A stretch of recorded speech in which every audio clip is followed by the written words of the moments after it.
ಸ್ವಾತಂತ್ರ್ಯ ಪೂರ್ವದ ಹಿಂದೆ ಬೆಳಗಾವಿ ಮಹಾರಾಷ್ಟ್ರಕ್ಕೆ ಸೇರಿದ್ವಲ್ಲ, ಎಲ್ಲ ಮತ್ತೆ ಓಲೈಕೆ ಆಗ್ತಾ ಇದೆಯಾ, ಮತ್ತೆ ಅದರ ರೀತಿ ಪುಷ್ಟೀಕರಣ ಕೊಡ್ತಾ ಇದೆಯಾ? ಈಗ ಬೆಳಗಾವಿ ಕರ್ನಾಟಕದ ವಿಶಾಲವಾದ ಕರ್ನಾಟಕ ರಾಜ್ಯದಲ್ಲಿ ಸೇರಿ ಬಹಳ ವರ್ಷ ಆಯಿತು, ಅದು ಮುಗಿದಿರ್ತಕ್ಕಂಥ ಕತೆ.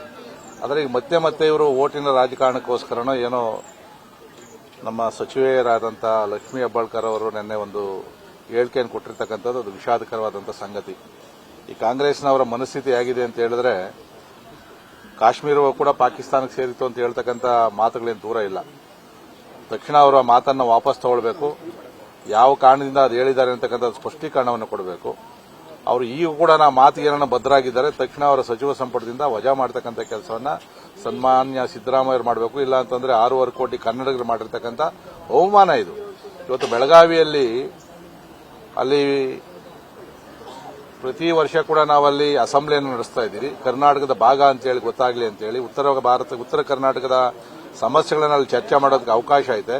ಇಷ್ಟೆಲ್ಲ ಇದ್ರೂ ಕೂಡ ಇವತ್ತು ಒಬ್ಬ ಜವಾಬ್ದಾರಿ ಇರ್ತಕ್ಕಂಥ ಒಬ್ಬ ಸಚಿವರು ಈ ತರ ಮಾತು ಹೇಳಿರ್ತಕ್ಕಂಥದ್ದು ನಿಜಕ್ಕೂ ಕೂಡ ಇದು ಒಂದು ರೀತಿ ಖಂಡನೀಯ ಅಂತಕ್ಕಂಥ ಮಾತನ್ನ ನಾನು ಈ ಸಂದರ್ಭದಲ್ಲಿ ಹೇಳ್ತಾ ಇದ್ದೀನಿ. ನ್ಯೂಸ್ ಫಸ್ಟ್ ನಿರ್ಭೀತಿಯಿಂದ ನಿಮ್ಮ ಪರವಾಗಿ.